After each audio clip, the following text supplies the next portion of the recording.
جزاک اللہ خیرن.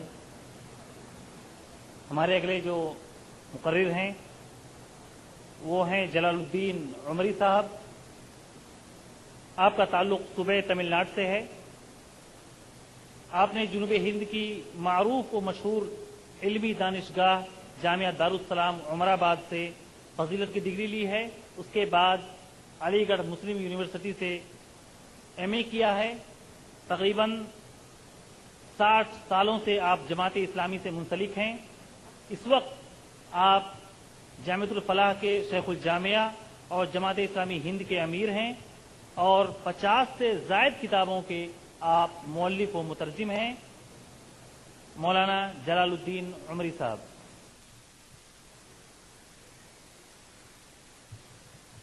بسم اللہ الرحمن الرحیم. نحمده ونصلي على رسوله الكريم. اما بعد. برادر محترم ڈاکٹر ذاکر نائک صاحب اسٹیج پر تشریف فرما، علماء کرام، عمائدین ملت، بزرگوں اور دوستوں اور محترم خواتین،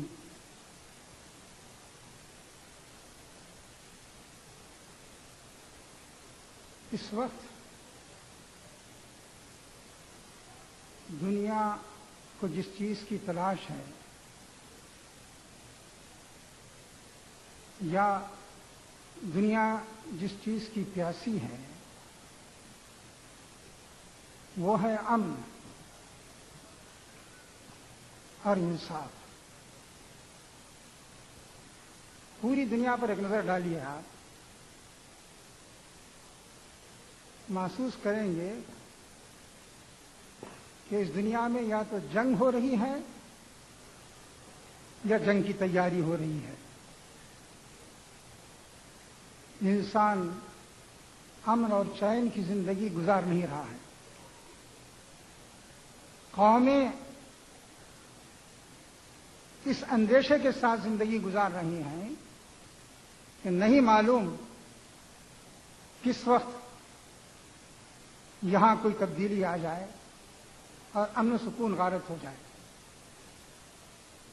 اور پھر عدل و انصاف جو کسی قوم کی اور کسی ملک کی بلکہ ساری دنیا کی ترقی کی بنیاد ہے، امن اور انصاف، اس سے محروم ہے.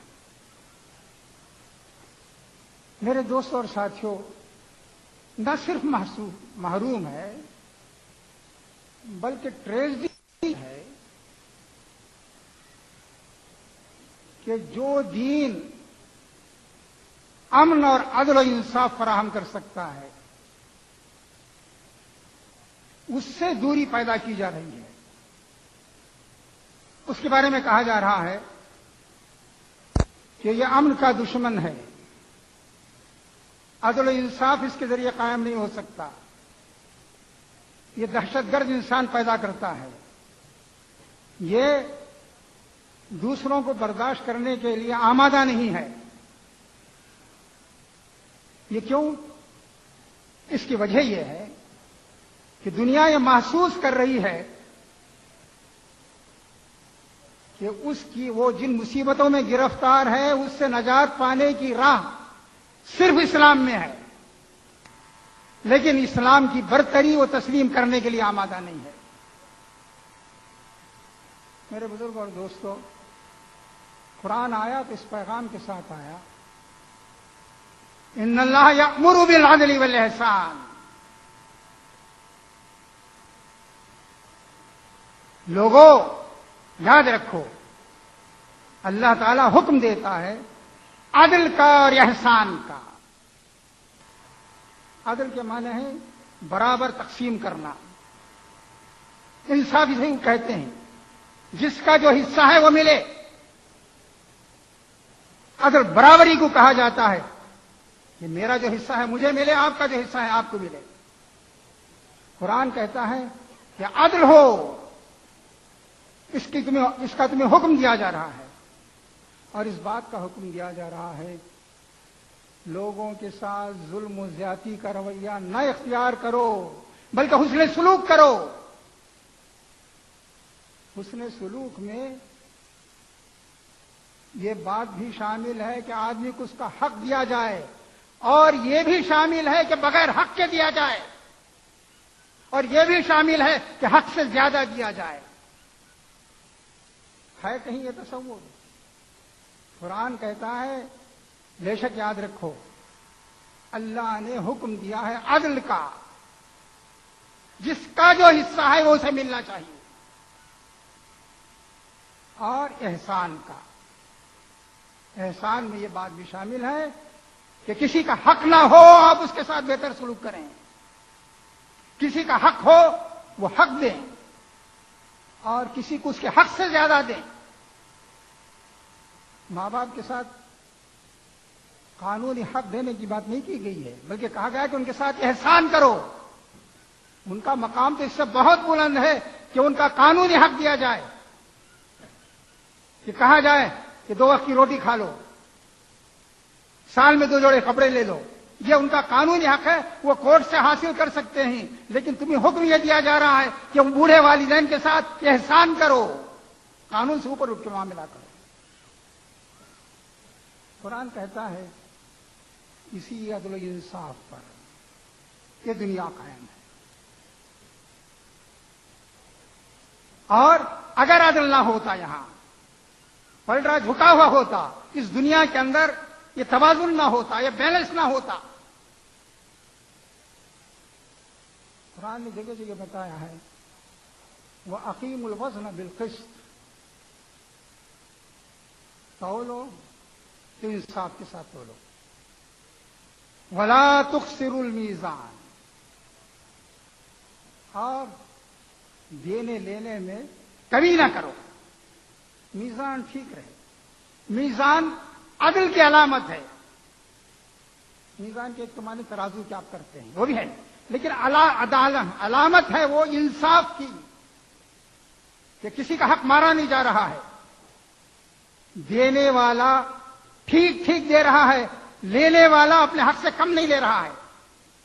یہی ترازو کا کام ہے، اور یہی انصاف ہے۔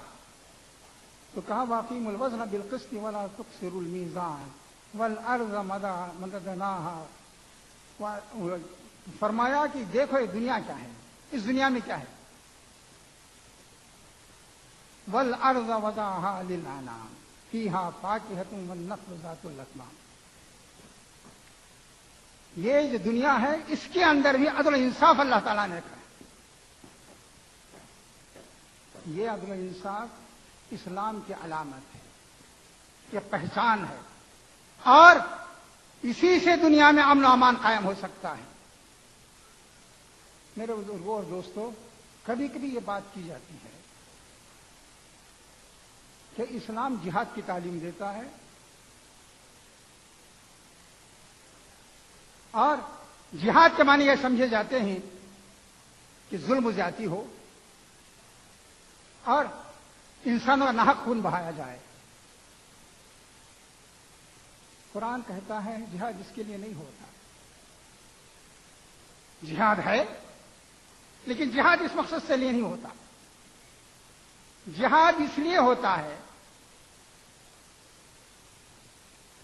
وَقَاتِلُوهُمْ حَتَّى لَا تَكُونَ فِتْنَةٌ وَيَكُونَ الدِّينُ كُلُّهُ لِلَّهِ۔ تم جہاد کرو یہاں تک کہ کسی کو دین کی بنیاد پر مجبور نہ کر دیا جائے، یہ چیز ختم ہو۔ کتنا کہتے ہیں اس بات کو کہ کوئی شخص دین کو اختیار کرنا چاہے اپنی مرضی سے، اور اس کے لیے راستہ بند کر دیا جائے۔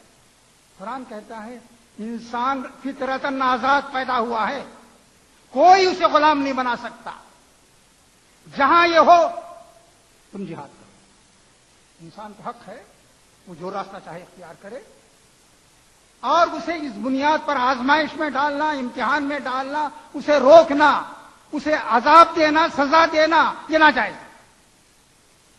قانون سب کے لیے ہے، تو کہا کہ یہ انسان کو اللہ تعالیٰ نے حق جو دیا ہے کہ وہ جو مذہب چاہے اختیار کر سکتا ہے.